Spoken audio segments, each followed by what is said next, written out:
बिस्मिल्लाहिर्रहमानिर्रहीम। अस्सलाम वालेकुम dear my students, I am your English trainer sir Waseem here. और हमारे चैनल की जो पहली वीडियो है, पहला लेक्चर है, ये सब आपके लिए। और जो मैंने टॉपिक चूज़ किया है वो है हमारे ग्रामर का। बहुत सारे ऐसे स्टूडेंट्स हैं जो क्लास 9 में पढ़ते हैं, क्लास मैट्रिक में पढ़ते हैं, इंटरमीडिएट में पढ़ते हैं, जिनको ग्रामर के अंदर बहुत दुश्वारियाँ पैदा होती हैं और वो सामना करते हैं इंग्लिश लैंग्वेज सेंटर का। तो आज जो मेरा टॉपिक चूज़ किया मैंने, बहुत ही आसान टॉपिक के, जो हमारी सीरीज़ चलेगी हमारी, वो स्टार्ट से चलेगी हमारी सीरीज़, जो 1 बाय 1 जो मैं बेसिक से पढ़ाता रहूँगा और आपको हर चीज़ समझ में आसानी से आ जाएगी। आज जो मैंने टॉपिक चूज़ किया वो हमारा है ग्रामर। ग्रामर कहाँ का इस्तेमाल होता है? अगर मैं बात करूँ इंग्लिश की, तो इंग्लिश ग्रामर हम जो पढ़ चुके हैं, उर्दू ग्रामर में पढ़ते हैं, अरबिक ग्रामर भी पढ़ते हैं, यानी अरबिक के अंदर भी ग्रामर है, उर्दू के अंदर भी ग्रामर है, इसी तरह इंग्लिश के अंदर भी ग्रामर है। ग्रामर का इस्तेमाल क्यों किया जाता है? इसका इस्तेमाल इसलिए किया जाता है क्योंकि हमारे स्पोकन में काम आती है, हमारे रिटन में काम आती है। ये हमारा जो सिस्टम चलता है, ये लिखने का, बोलने का, ये बहुत ज़रूरी होता है कि हम ग्रामर को सीखें।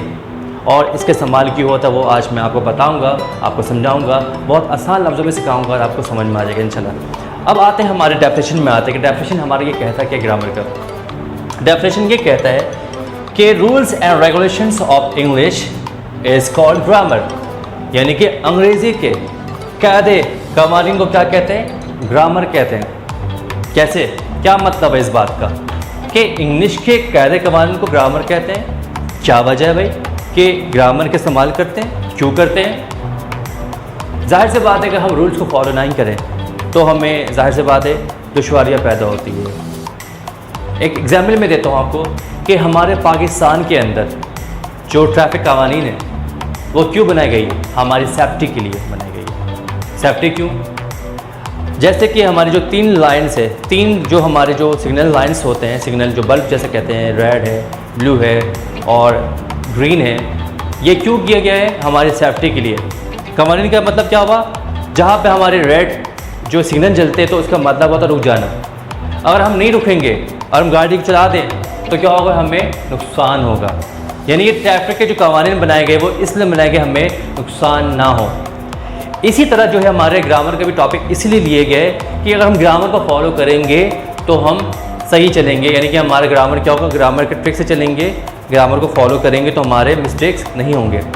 आपने एक बात देखी होगी बोर्ड के एग्ज़ाम्स में, उसमें एक टॉपिक होता था डू एज डायरेक्टेड। क्या मतलब इसका? इसका मतलब ये है कि जैसा कहा गया है वैसा करें। ग्रामर के अंदर भी यही रूल्स है कि जैसा कहा जाता है वैसा करेंगे तो हम हमारे ग्रामर जो है, हमारे जो सेंटेंस है वो सही होंगे।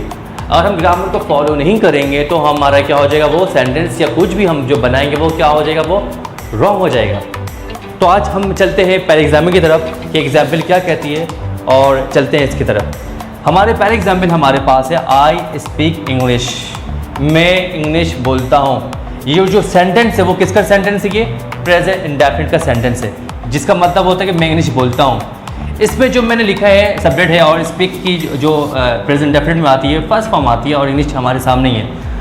अगर मैं यहाँ पे ये लिख देता, ये तो सेंटेंस सही है, I speak English present indefinite के लिहाज से सब्जेक्ट पर ये फर्स्ट फॉर्म और ऑब्जेक्ट, ये ऑब्वियसली ये सही है क्योंकि हमने ग्रामर को फॉलो किया है। प्रेजेंट इंडेफिनिट के लिहाज से सबसे पहले हम सब्जेक्ट लिखेंगे, वर्ब की फर्स्ट फॉर्म और ऑब्जेक्ट का इस्तेमाल करेंगे। तो इस तरह से ग्रामर को हमने फॉलो किया। हमने वर्ब की सेकंड फॉर्म का इस्तेमाल नहीं किया, हमने सेकंड फॉर्म का इस्तेमाल नहीं किया। अगर वो हम करते तो ग्रामर के रूल्स के खिलाफ जाते हैं। तो हमने क्या किया?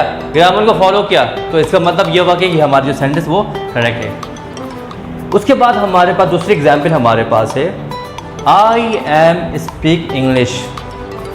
क्या अगर मैं आपसे पूछूं कि I am speak English, is it correct?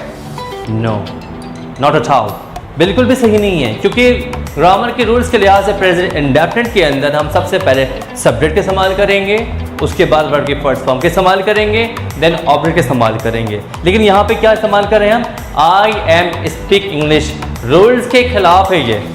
तो जैसे ही रूल्स के खिलाफ होगा ये हमारा सेंटेंस क्या हो जाएगा? ये रॉन्ग हो जाएगा, क्योंकि प्रेजेंट इंडेफिनिट के अंदर हमारा सब्जेक्ट, वर्ब की फर्स्ट फॉर्म और ऑब्जेक्ट का इस्तेमाल किया जाता है जो हमारे फर्स्ट सेंटेंस के अंदर है। अब लास्ट एग्जाम्पल की तरफ आते हैं कि लास्ट एग्जाम्पल क्या है ये। जैसे यहाँ पे लिखा हुआ है he have done my work. Sentence कौन सा है, टेंस कौन सा है, पहले इसका पहचाना बहुत ज़रूरी है। हमारे पास यहाँ पर है ही, third person singular. Third person singular के लिहाज से यहाँ पे क्या आना चाहिए, क्या हैव आना चाहिए, नो। यहाँ पे जो हेल्पिंग वर्ब होना चाहिए वो हमारा होना चाहिए, हैज़ होना चाहिए। लेकिन यहाँ पे लिखा हुआ क्या है, ही के साथ हमने लगाया है have. He have done my work. Grammar के रूल्स के लिहाज से यहाँ पे होना चाहिए हैज़, लेकिन यहाँ पे जो सेंटेंस बना हुआ है वो क्या बना हुआ है, he have done my work. According to grammar it is incorrect, बिल्कुल रॉन्ग है ये। तो ये हमारा था आज का टॉपिक जो था ग्रामर था, जो आपने इसको सीखा है और समझा है। उम्मीद है कि आपको ये टॉपिक ग्रामर का समझ में आया होगा। इसी के साथ साथ हमारा जो नेक्स्ट टॉपिक हमारा है वो अल्फ़ाबेट है। जैसे कि आपके इल्म है कि अल्फ़ाबेट का होना बहुत ज़रूरी है। इंग्लिश के अंदर, ग्रामर के अंदर अल्फ़ाबेटिक का बहुत अहम रोल है। ओके, इसी के साथ ग्रामर के साथ हमारा जो अगला टॉपिक हमारे पास है वो अल्फ़ाबेट का हमारा टॉपिक है। The alphabet of English is composed of 26 letters.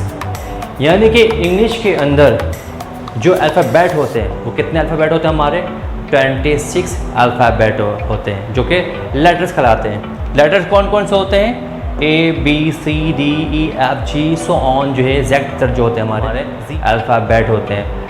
Letter का इस्तेमाल क्यों किया जाता है वो मैं आपसे डिस्कस करूँगा नेक्स्ट टॉपिक के ऊपर कि अल्फ़ाबेट और लेटर का इस्तेमाल क्यों करते हैं, इसकी वजह क्या है, तो मैं अगले टॉपिक में आपको बताता हूँ।